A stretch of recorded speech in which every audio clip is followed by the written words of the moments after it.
On Friday, the Bureau of Labor Statistics released the job report for May, and it showed that unemployment decreased to 13.3%.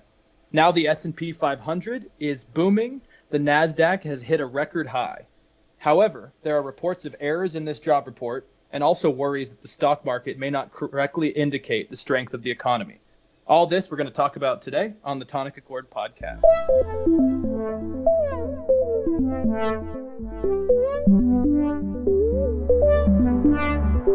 Hey everybody, welcome back to the Tonic podcast. I'm Alex and I'm here with my friend Drew. Drew, how are you, man? I'm doing okay. In this crazy times. That's all I can really say. Yeah, from what you were telling me, at least it sounds like the curfews are starting to go down a little bit in Yes. LA. Is that correct? Yes, the protests for the last 5 days have been pretty much all peaceful now. They've lowered the curfews, and I think things are calming down a little bit. Good. I'm glad to hear it. And you and I within the next week will be in the same time zone, both in California. So that's kind of exciting, as long as they don't cancel my flight again. But we'll see. Right, right. Hey, maybe you'll have the whole row to yourself. I've been seeing a lot of photos of people flying these days, and they're like, I got 3 seats to myself because everyone's all distant. It's freaking crazy, man. In Madrid today, 8 planes left Madrid in the entire day. So obviously the airport's really booming. But that's a whole other conversation, the future of air travel. Right. But today, man, it's pretty interesting stuff. So the stock market, like I mentioned, is booming. The job report for May was just released, and pretty much before this report came out, most economists were predicting heavier and higher unemployment than predicted, as well as a weaker stock market. But pretty much all economists around the country are baffled right now. Now, there are reports that the Bureau of Labor Statistics has had some errors, and the unemployment could be 1% or 2% higher. But still, it is crazily lower than April. And I think a lot of people are wondering, are we going into a recovery, or is this a false flag? Obviously, Republicans want to jump on this because clearly if Trump can say he helped recover the economy, 2020's election could look good for him. But at the same time, a lot of Democrats say let's not overreact. And I've heard that there are fears that this second stimulus plan might be kind of pushed aside because people may now say we don't need it. So what are your thoughts? Should I maybe start investing again or what? Well, if we're talking about investing, I mean, you gotta look way long term, right? 20 years. Yeah. But I mean, it does look strange because the stock market is back to about late December levels, and we're only a few percent away from the highs we were at in February before the massive crash. And for those watching the YouTube, I'll put up the timeline of where the stock market's been the last 6 months, so you can see exactly what we're talking about. But it absolutely crashed in March, and then it's kind of been going up steps back to where we are pretty rapidly.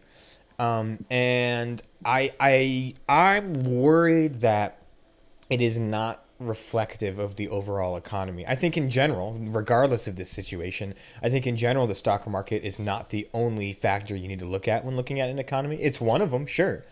But you have to look at other things. And frankly, with the stock market today, I mean, I follow in investment forums and even day trading forums and stuff.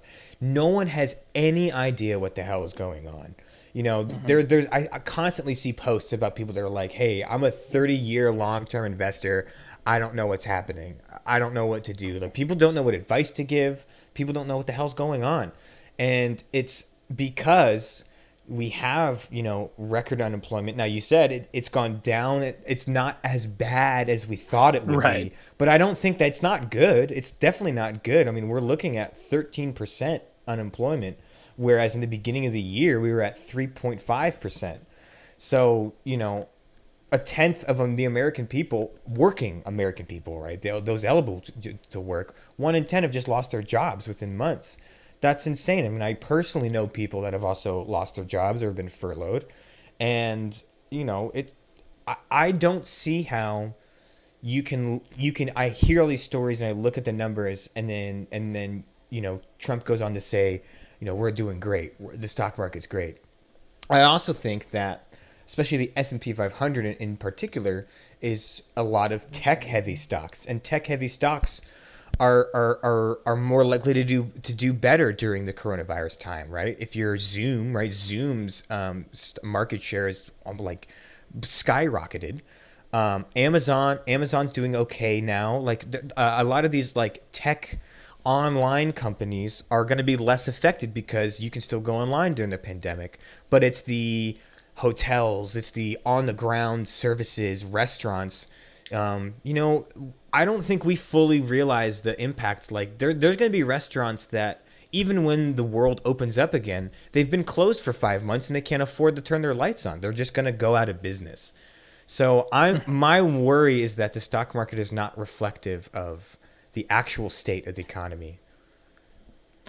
Yeah, I completely agree with that. And I mean, a couple things is first, yeah, with like things like restaurants and service industry jobs, I think it's kind of horrifying, and we honestly just don't know. Like you said earlier, pretty much every economist I have seen, you have seen, people that study these things, financial experts, no one knows what the hell's going on.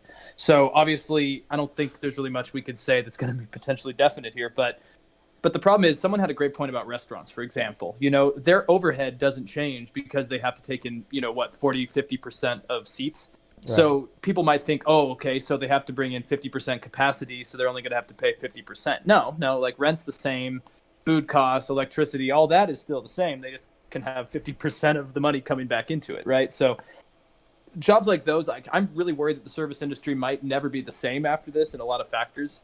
But the other thing is, now, what is interesting, though, and I think it is worth taking note, is that they were expecting May to show us another drop in employment, but instead 2.5 million jobs were created in May. And that's what makes this story to me even more bizarre, is that I agree with you that I don't think this stock market splurge is a sign of really a recovering economy. But we do need to take note that there are jobs that have been created at a time when we thought people were going to continue to keep falling off. And Right. And the second thing I was going to say is, like, to your other point, the stock market, in my opinion, is just an indicator of corporate profits, right? Like, obviously, from what I was reading in Bloomberg, they had a good point, is that the stock market is great at predicting the long-term effects of an economy, but they're really bad at saying, like, the moment. And like, to go off that, like Netflix has been doing really well, but I think they only have like less than 10,000 full-time employees. And then Macy has, hundreds of thousands of employees, and their shares have been just like skyrocketing downwards. Not skyrocketing, that's a bad word, but plunging downwards. Yeah.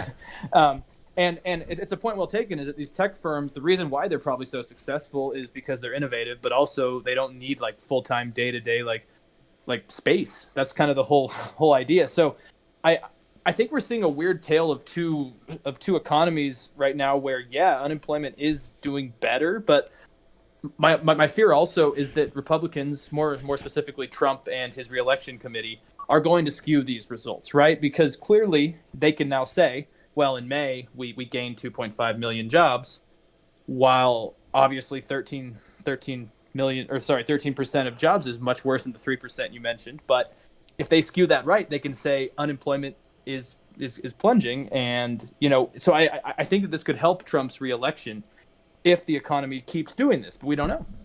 Yeah, well, certainly. Look, I mean, we talked about it many times before. Trump's main selling point of his entire presidency the last 4 years is the economy, and of course, I also want the economy to be doing well, right? I'm not trying to be some doomsday sayer. That's like I do want the unemployment to go down.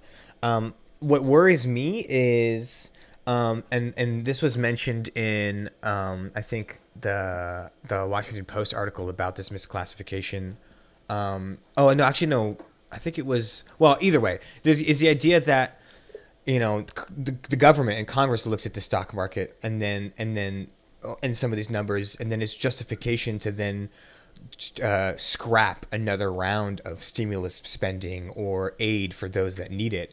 And that's what worries me is, Trump's is obviously going to be like, we're on the right track, where everything's going to be great again. Don't worry, we're going to be fine. But for a lot of people, it's not fine. And for a lot of people, I still think they need some aid and some help. And in industries, right? And some industries probably need some more aid and more help. And this inflated stock market almost gives the illusion like everything will be back to normal in a couple months, and I don't think that's the case. I also think the longer this coronavirus thing goes on, I mean, there's all this talk about the second wave. There's the concern that the worldwide protests over George Floyd's murder might also contribute to a larger and quicker second wave, or maybe you could even classify it as an extension of the first wave, right? If that keeps going, there's going to be a huge lack of demand. You know, like like at the beginning, right, when the first crash, everything got shut down. People wanted to go out still. And people and restaurants wanted to have them, but they just couldn't because they were legally not allowed to, based off of stay-at-home orders and whatever. The longer this goes on, though, the longer we do have 13% or of people, unemployed. They're not going to want to, when the economy does open up, they're not going to want to just go back to their original spending habits. People are not going to come out of this pandemic thinking, oh, how can I go buy a new car? That's not going to happen. I think people are going to save money. And again, I think saving money is great.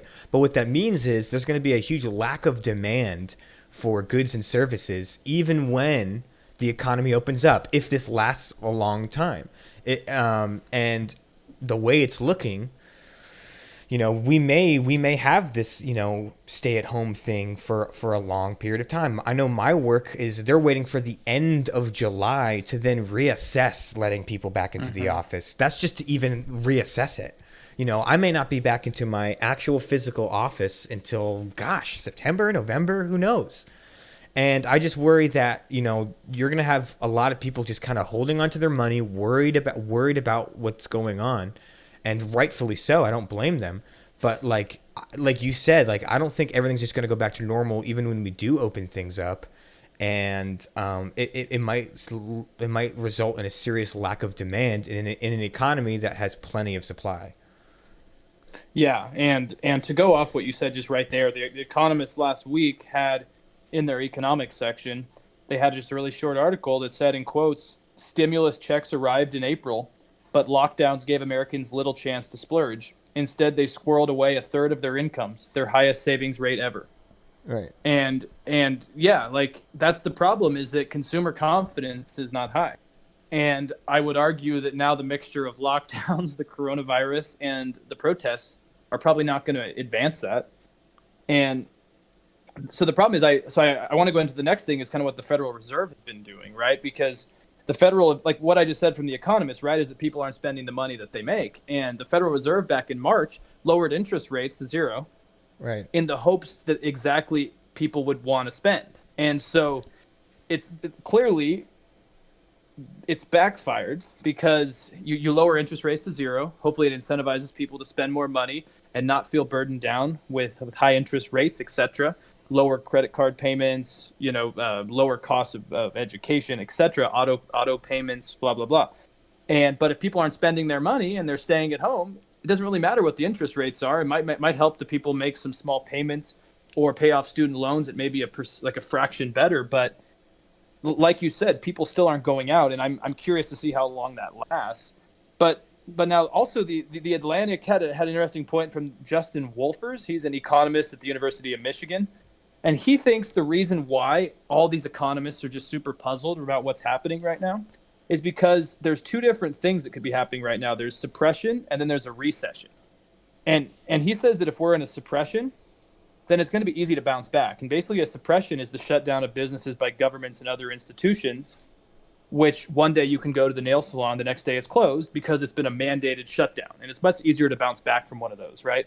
And so a recession clearly is from usually external factors or a bubble, and sometimes industries are affected for years or maybe even decades. Right. And so he says that if this is a suppression, maybe this is just a sign that we are slowly recovering. And there are positives to that, because like I said earlier, the stock market usually does have a good projection of the long-term status of the economy. And so maybe in the long term, the recovery is beginning, but still right now, I'm not convinced. And especially because, like you said, people are still suffering. Unemployment for Asian Americans increased still in May to 15%, and joblessness for black workers rose on Friday's report to almost 17%. And that's from the New York Times. So like you said, not everyone's doing well. Right. So I don't know. And again, it's that idea of, the stock market is bounced back so high, and I'm worried that it will lead to people just being like, oh, okay, well then we're good, we bounced back, and for all those numbers you just mentioned, all those people are saying no, we're not bounced back. We probably need some help.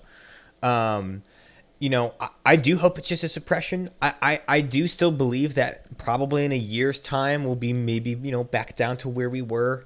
I mean, obviously anything can happen, right? Don't quote me and don't make your bets on the stock market based on what I'm telling you. But I do like, this is a really unique situation, right? Like you said, like the nail salon was open one day and the next day it wasn't, not because the nail salon went out of business, but because they were forced to close by the government. That's a super unique situation. But I think now we're in this weird muddied waters where, the Federal Reserve gave, interest rates at zero. About that, by the way, these interest rates were already really low before any of this happened. So that's another problem where, I kind of lean more towards, you save stuff like that for when, the S hits the fan. But, Trump and obviously Trump has no direct power over the Federal Reserve. We know that, but there's obviously some public pressure influence, I'm sure. But Powell, Jay Powell, who's the head of the Federal Reserve, he was consistently cutting interest rates even when the economy was booming, and I don't understand why. I felt like, dude, like, save your best cards for when you're down, right? Don't pop out your aces in the hole when the economy's good, right? I'm more of the Keynesian. Obviously, some of the Keynesian stuff is outdated, but I'm more of that model where it's like, save your best cards for when it's down, and maybe curb the top, but you save for a rainy day. We weren't doing that. We were like, let's go full bull run, low interest rates all the way home. Let's go, cutting interest rates, almost monthly. And then the coronavirus hits, so we're already down at like 1%. Like, oh, we got to cut it another half or another down to zero. I don't think it had much of an effect, and still companies were still furloughing and firing people by the thousands, when the idea was you give these interest rates so that companies wouldn't have to do that. So I don't think that these Federal Reserve moves, given the context of the last few years, were really the right thing to do. And I think we kind of like used our best cards too soon. And the other thing I'm worried about is this idea that the Federal Reserve can just bail out companies. Now, again, I know this is a unique situation where it's not necessarily every industry's fault, right? No one could have predicted a pandemic. But similar to 2008, where companies were crashing and burning, and then you had massive government bailouts.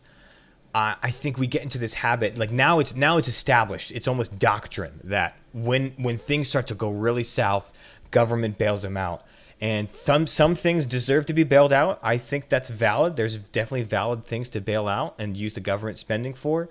But I do worry that now it's just, there's no risk involved for some of these large corporations. It's like, well, look, we can do whatever we want. We can fire whoever we want. We'll still get a bailout, and the Federal Reserve will still pump money towards us. It doesn't seem like we're setting up an economy to be self-sustaining. It seems like we have this really high-risk economy that has really high highs, right? Highest highs we had in the last few years, and really low lows. Well, yeah, and like the first part where you were talking about how maybe we showed our aces too soon, I think I have a response to that. Is that I think we've been playing with a high risk economy for maybe close to 4 to 5 years, and the Economist has been covering this well for probably for the whole Trump presidency, and maybe even the twilight of Obama's presidency, where basically they've been significantly lowering interest rates for a long time now. And I think it's because that no one really expected the economy to basically sustain itself through this. We've had a Chinese trade war. We've had issues with Iran. We've had a nuclear deal, and then the backtracking of a nuclear deal. We have had so many just chaotic international events that I think most economists were saying that this bull run is eventually going to become a bear. And so I think the reason why it's a chicken and the egg argument here is that has the economy under Trump been sustained because it's an actually good economy, or is it because the Federal Reserve has been almost like reacting every time there's some sort of international crisis? And I would argue that's why the economy maybe has been so well, is because Powell and the Federal Reserve have always been one step ahead of whatever's happening. And then to your next point, that's not good because now it's almost like the coronavirus was finally the nail in the coffin. Like, and that's why we're seeing now this issue, is because, okay, it wasn't the China trade war that brought down the economy. It wasn't the Iran deal collapsing. It wasn't like 50 other things. It wasn't, the border crisis with Mexico. But now it was finally this coronavirus, because we had to shut down businesses basically overnight. And the problem is because of the uncertainty of this booming economy we've had, arguably, it's really hard to make things clear on what's next. And yeah, like I share the concern with you too about how we need this next stimulus, because I think the future of this economy and the future of the stock market depends on this next stimulus plan. But unfortunately, in the Senate, we're kind of almost seeing a battle of two ideologies. Like, the Republicans, I don't think, want to secede on this, mainly because they feel that they don't want to turn this into a state-funded economy. Sure. Which to them is probably not true. But, as an election coming up in November, their voters don't want to see that. And then at the same time, I think Democrats need to do this because they want to say that we intervened and helped people that needed it during this time. And that's why you're seeing the ugliness of it. But I think the positive is, at least for the Democrats to get this stimulus potentially passed, is that Republicans still can't agree because you have so many factions.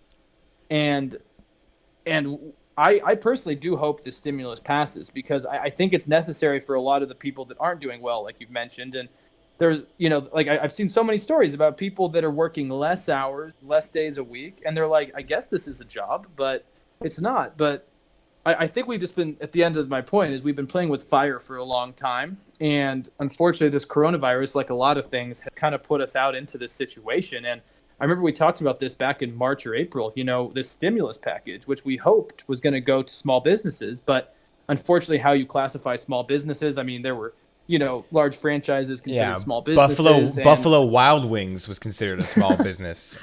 Like how does that? I don't understand how that's possible. Like, I don't know, man. Like, when I think of a small business, I think of at least a place that maybe has 2 or 3 locations that actually needs money now and can't survive off of filing for bankruptcy. Right. Yeah. And then the other thing we have to worry about too is also at the end of July, this like extension of like a boosted unemployment benefits. Like, I think it's $600 a week. Yeah. People, like, if you're able to get through the system and actually get unemployment, that's another issue. There's a lot of people that said they've claimed unemployment and haven't gotten anything for 6 weeks. But if you are able to get unemployment, right now you would get $600 a week. That $600, I think, goes down to $400, or I'm not sure, but that's a boosted number currently that will no longer be at that level at the end of July. And I think that's another cloud over the economy's head is, look, okay, well, at the end of July, a lot of people are going to have a lot less income to sustain themselves. And, we need to address that. I don't know if that's exactly, extending that exact number. I'm not, I would have to do more research, but I do know that like a lot of people are not going to get the benefits that they've been getting come the end of July unless there's an extension on that. I think it's called the CARES Act. So that might also hit hard as well. I mean, gosh, if you have people that are like, look, I actually just don't have enough money to support myself. That's really bad, and all of this is happening while the stock market is almost back to January levels. It's just so strange to me. The one thing it does tell me, look, and like, I'm not trying to be a pessimist here. If the stock market keeps going up and the unemployment numbers keep going down, that's great. That's awesome. I do want that to happen. But I just think that it's not a 1-to-1 ratio right now. And I think that we put too much stock in the stock market as far as a determining factor of where we're going. Yeah. Yeah. I mean, like I think the term for it, I would have to check myself, is quantitative easing, Mm-hmm. which is basically what the Federal Reserve has been doing. It's where it's very unconventional, but you basically buy government bonds and other financial assets to, I believe, inject money into the economy through financial institutions. Right. And I think that's been happening for a long time, and it's been expedited during the coronavirus. And that's why, yeah, okay, Wall Street's doing great. And luckily for Trump, that's a great soundbite, right? Sure. But like you said, it is a tale of two economies. I know I've said that in the catching up this week, but it's like there's a lot of tale of two things going on right now. But it's true, man. Is that this CARES Act is not doing enough, and it's clearly declining in amount as we go on. And I'm a pessimist too, where I don't think it's going to last. I mean, it's funny, like I remember when you and I were talking about this, we were saying like, okay, this is going to be at least some form of temporary universal basic income. Clearly, no. There's one payment of $1,200, and then for some people that have filed for unemployment, they've got $600 a month or a week. And the problem is that I think our Congress is so divided and can't agree on just anything that they've wasted so much time in this. And this is both sides, because Yes. I mean, Nancy Pelosi went on Bill Maher, and he asked her, he was like, it kind of worries me that I'm just seeing a true $2 trillion price tag going on to our debt. And she's like, well, it's what it is. We can just keep making money. And he's like, what? Like, it's more complicated than that. And who pays for that? But then on the other side, you have Mitch McConnell saying, well, why don't all the states just file for bankruptcy? And then, it's just tough where both sides are so idealistically divided that unfortunately the average Joe's really struggling right now, and I don't see it getting too much better. Well, that's also another concern that we probably can't deal with now, but will have to deal with in the future, is that $2 trillion price tag. I mean, that is serious dough, right? Mm-hmm. I mean, you have that T-rillion. I mean, yeah, you really have to be careful about what you do with that and the precedent it sets. No doubt, but we are in an unconventional time and an unprecedented time, right? So, there is no precedent for what we're doing. And so, we're kind of out into the wild blue yonder. And strangely, the stock market is kind of booming again. But I'm worried. It might be a dead cat bounce is another term that they throw around, where in a recession it'll go up for a bit and then crash back down again. I hope that's not the case, but I don't know, man. I don't know. I still think to put the silver lining on the clouds. I still think that in a year or two's time we'll be somewhat back to normal, because of the nature of this thing is not something related to a mortgage bubble or a .com bubble. It's because it's just a pandemic. But we'll have to see, man. We'll have to see. But, for those out there, as far as getting investment advice, I would stay away from day trading. That's my advice. Yeah, there we go. And I'll just leave it on this, is that you and I just talked about, the kind of just facts about this, but the unfortunate part is that I personally could see Trump still doing pretty well in the November election, just because he's gonna like, people have short-term memories, and I know right now he's had a tough week. He's had a really bad week, but the problem is that he can easily say Democrats were the party of no. We need to stay locked down. We can't open the economy. And if the economy keeps looking good up into November, Trump can say we were the party of yes, let's open up and get people back to work. And that's something that terrifies me, because I don't know if the country can survive another 4 years of him, but this economy maybe could. Yeah, I mean, he'll certainly take credit for if it's good, and he'll avoid responsibility if it's bad. That's pretty clear. So yeah, I mean, that is a big factor. Is how much this economy will recover will definitely have a big impact on his election. But it's getting close, though. I mean, we're only 5 months away. June 7th. Yeah. Jesus. So it's getting close. So something's gonna happen. Something's gonna happen soon. With that, do you have anything else you want to say before we get out of here? Well, definitely check out our discussion earlier this week. I think it was really awesome. I think both of us had a good time. Let us know if you think you have any guests in mind that you think we should put on or contact and get a discussion going on.